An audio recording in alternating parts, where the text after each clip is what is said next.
Chloe, I know this is going to be tough for you. Chloe can handle it. She's got tough skin. She's fine. She don't look like she's fine. So I am expecting a child. Oh. Wait. I understand good. You have other woman pregnant? Just a little while ago, you were talking about rekindling the relationship between you and Chloe.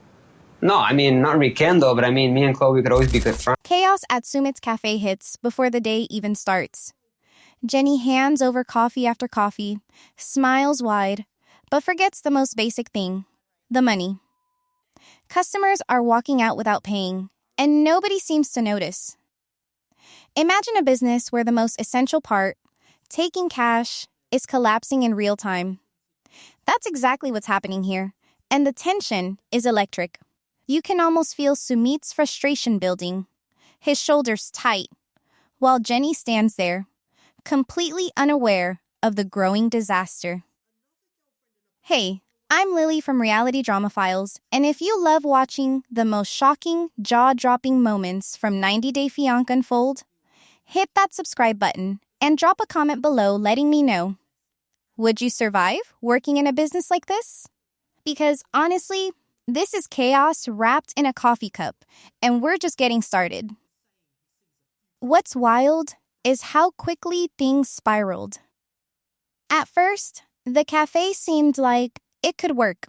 Fresh beans, students lining up, the smell of espresso pulling everyone in. But one mistake after another shows that running a cafe is more than just serving a perfect cappuccino. It's about money, timing, and coordination. Jenny's role was supposed to be simple, handle the cash, greet customers, and keep things moving. Instead, she's giving away free coffee like it's a charity drive, and the cracks are starting to show. Every tip, every note, every transaction becomes a potential disaster. The question now is, can this business survive if the person responsible for money literally cannot count? Can Sumit manage the cafe, the customers, and his wife all at once without it collapsing completely? By the end of today, one small slip could decide everything, and the viewers are about to see it unfold. The tension in the cafe isn't just about money. It's about roles, expectations, and the unspoken rules of who does what. Sumit is juggling orders, brewing drinks, and trying to keep the cafe from turning into a complete disaster, all while keeping an eye on Jenny. Every time she smiles and waves a coffee cup at a customer without asking for payment, his patience thins a little more. You can see it in the way he exhales sharply, mutters under his breath, and glances toward his father as if pleading for backup. The in-laws are watching too. They've spent years navigating both family and business, and Jenny's missteps are like watching a foreign film with the sound off. They get the gist. But the details are infuriating. There's a quiet judgment in every glance, a barely concealed sigh when Jenny fumbles with cash or forgets an order. And yet, they're also trying to be supportive. Because this is family, and the stakes aren't just money. They're relationships, pride, and cultural expectations. Jenny, on the other hand, seems blissfully unaware of just how high the stakes are. She's smiling, chatting, learning the coffee machine, and trying to fit in. But enthusiasm only goes so far when the numbers don't add up. She's been handed a role designed to be simple, handle the front, manage cash, and keep things moving. Instead, her charm is running the cafe, not the register. Every interaction is a test of patience and nerve. One wrong move, one missed payment, and the tension spikes again. A new customer walks in, holding a handful of notes, and Jenny turns with a bright grin, ready to serve. But this time, the stakes are higher. Will she get it right? Or will the chaos strike again, right in front of everyone waiting in line? The first real wave of operational chaos hits when Jenny tries to handle a simple cash transaction. A customer hands her a 500 rupee note for 2 coffees priced at 60 and 90. Simple math, right? Somehow, it turns into a full-blown crisis. She calls Sumit from the back, asking for help, then hands the entire 500 back without subtracting the cost. The customer blinks, unsure if this is a joke or a free coffee giveaway. Sumit's jaw tightens, his hands on his hips, watching the money literally walk out the door. The problem isn't malice, it's a mismatch between responsibility and skill. This is where small failures become huge stress bombs. Each misstep triggers anxiety not just for Jenny, but for everyone watching. Her brain is overloaded, juggling new technology, currency differences, and social pressure all at once. Psychologists would call it cognitive overload, but here, it's just hilarious and painful to witness. She's capable in some areas, making espresso, engaging with customers, but the simplest task, handling money, feels insurmountable. Meanwhile, tech issues pile on. App payments are confusing, orders come in faster than anyone can process them, and the cafe doesn't even have a proper cash register yet. Every miscalculation, every dropped note, every delayed payment adds another layer of tension. Sumit is trying to manage the flow, the customers, and the growing financial disaster, while Jenny keeps smiling, hoping charm will solve what math cannot. And it's not just the numbers, it's the stakes. Every failed calculation chips away at trust, confidence, and the image of the business. The customers are enjoying the coffee, but they're witnessing chaos unfold behind the counter. Will Jenny finally manage a transaction without disaster? Or is this just the beginning of a day where small mistakes grow into major headaches? By the time the next order arrives, no one knows if it will be handled or handed away for free. What started as small missteps is now snowballing fast. Customers are starting to notice that something isn't quite right. A student orders a cappuccino, hands over the money, and waits. And waits. Jenny fumbles with the notes, muttering under her breath, calling Sumit again, and holding up the line. Receipts are half-written or missing entirely, and each interaction is a small scene of confusion. You can see the irritation building, not just from Sumit, but from everyone around. The cafe is becoming a pressure cooker. Sumit tries to stay calm, asking Jenny what the total is, showing her the notes, and trying to guide her through the process without yelling. So, 60 plus 90. How much do they owe? He asks, voice steady, but tense. The answer is 150. Simple, clear, but Jenny freezes. She hesitates, miscalculates, and suddenly the customer is starting to wonder if the coffee is free today. Every error is a question in the air. Did they charge them? Did they give back the right change? Did anyone notice? Receipts don't help. Numbers don't help. And Jenny's confidence collapses with every mistake. The in-laws' faces tighten. They exchange glances that say everything without speaking. The stakes aren't just financial, they're emotional, cultural, and relational. Sumit is torn between teaching, correcting, and managing the flow of orders. Jenny is trying, really trying, but effort doesn't cancel out the errors. The line grows, tension spikes, and the cafe atmosphere thickens with anxiety. And then, it happens. A new customer arrives with a large order and a 1,000 rupee note. Jenny beams at them, coffee in hand, unaware that this single misstep could escalate into the most public, embarrassing chaos yet. Will she handle the transaction? Or will this be the tipping point that exposes every previous mistake? The moment could change everything. And everyone is watching. Jenny steps back for a moment, wiping her hands on her apron, and you can see it. Her smile faltering, shoulders slumping, eyes flicking toward the floor. She's frustrated, overwhelmed, and honestly, a little scared. The orders keep coming, the notes pile up, and every mistake feels like it's magnified 100 times in front of customers. It's not just about coffee or cash. It's about proving she belongs, keeping the peace, and not letting everyone down. And when pressure hits like this, even the smallest task can feel impossible. Sumit watches her struggle, tension etched across his face. He wants to step in, to correct, to teach. But he's also exhausted, balancing the business, the line of waiting customers, and the unspoken expectation that everything will run smoothly. His exasperation is real, but it's rooted in concern. He knows Jenny can do better if the chaos is managed, yet every misstep keeps that potential just out of reach. Psychologically, this is classic overload. Jenny's attention is scattered, her working memory stretched, and the constant interruptions prevent her from building confidence in even the simplest task. Each failed calculation becomes a mirror, reflecting her anxiety, the family's expectations, and the weight of responsibility. You can see the internal conflict. She wants to help, to succeed, to fit in. But the stress keeps pushing her in the opposite direction.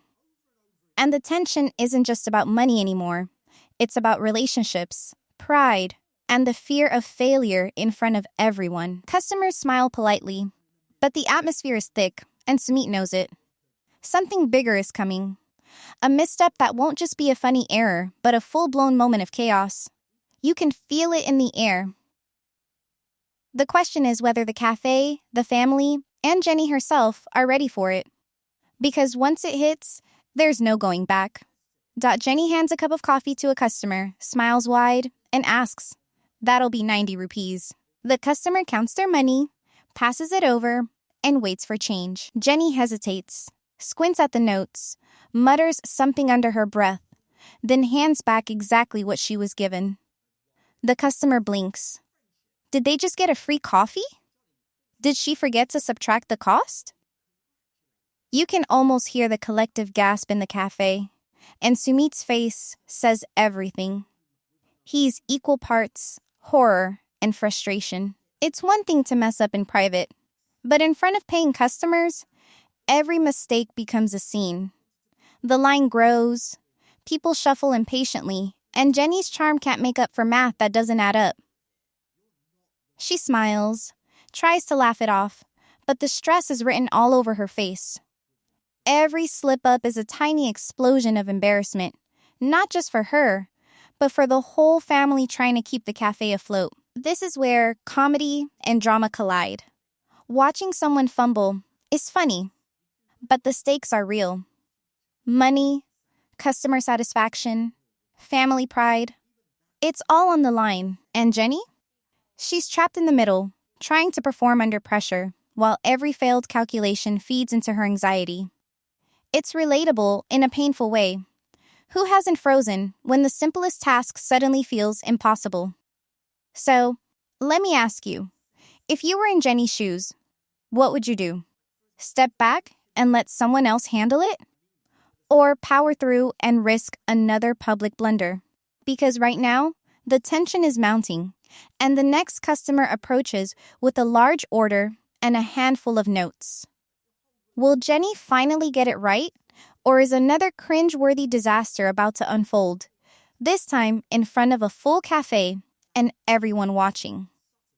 The moment could define the day, and nobody knows which way it will go.